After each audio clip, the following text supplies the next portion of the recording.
Good morning, everybody. How's everybody doing? My name is Eric, and once again, it is journaling time. And today is going to be slightly different. I'm going to provide a prompt for today. So for today's prompt, I want to first let me just share a little quote that I share with students for many, many years now.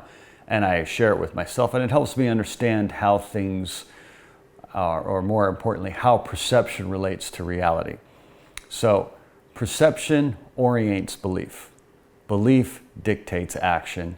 Action carves the world, or shapes the world, however you want to do it. So, from where we stand and look at the world, or look at our life, will dictate how we're going to act. So the key is, where does our perception come from? Well, that can come from our family, our lifestyle, where we grew up in the world. Are you living in China? Are you living in the United States? Are you in Egypt? Or wherever it may be. All these things go into shaping your perception, as well as the culture you may be growing up in. Now, most of the time, everybody wants to adjust certain things of their life or become better or improve things of who they are and things of that nature. And it's very difficult. And I forgot where I read this or I've heard it, but it's much easier it's much easier to bring on the negative aspects of ourselves, or to reflect those, or to kind of get those loops in our mind of the negative things that we do, and then those will become kind of self-fulfilling processes. It's very difficult to get to change. It's very difficult because we have to change our perception. So today, what I want to do is another aspect of journaling. We're going to start seeding our subconscious, and if we can get these ideas into our subconscious, we can start to change our perception. Now, this doesn't happen in one session. This is something that is done over and over again. Think about like weight training or in the gym. You don't go and change your body in one session. You change your body over many, many, many weeks. And depending on how committed you are and how much potency you go per day will dictate the rate of change. But if we want to change our behaviors, or if we want to move to different kinds of activities, or we want to be a different kind of person, or improve upon who we are, we have to get these ideas into our subconscious. And the best way to do that is repetition. And the best way to do that is journaling in a lot of ways, because when you're thinking and you're writing, there's a motor skill, there's a motor activity going by the act of writing. And I heard somewhere, and don't quote me on this, that the eye coordination of watching the pen move has a connection there too, and it becomes kind of meditative, and it actually seeds it better. I'm speaking now from personal experience. I'll be honest with you, I found this out while I was in college doing mathematics. I truly started enjoying doing the homework, or physics, I should say. And I got to a point where I really enjoyed writing neat, and I would write with a pen, and I didn't want to scratch out the mistakes, so it slowed me down.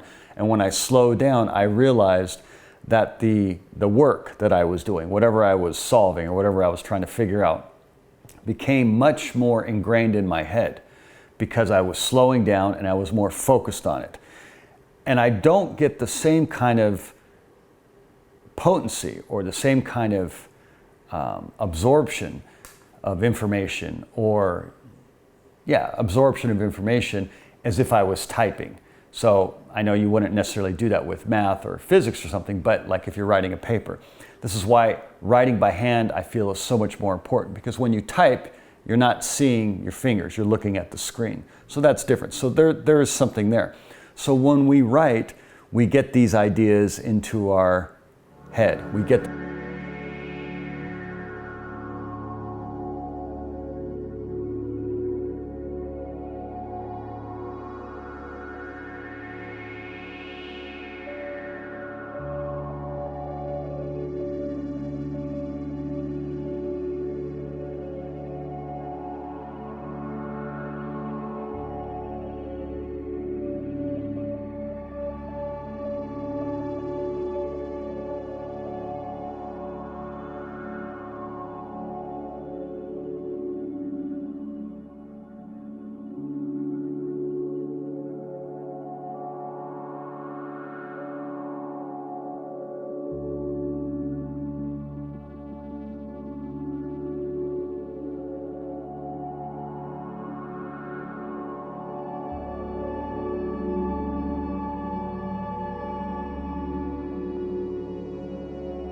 So I hope everybody had a nice time journaling. I know I did. I know when I write from the standpoint as if I've accomplished these things, when I finish, I feel much better. I've already kind of made it happen. Even if it hasn't happened in reality, it's already happened in the abstract form. And now I have something, in a general image in my head that I can move towards. And this is how we start moving towards our destiny or whatever things that we're trying to accomplish in life. We have to start somewhere. So we have to start from the abstract and we kind of pull it all the way down to the earth. So this is another aspect of journaling where we can start to seed our own subconscious of what we want to do in life. Anyways, enough of that. I hope everybody has a great weekend, and we'll see you next time. And remember, enjoy the process. Take care, everybody. Bye-bye.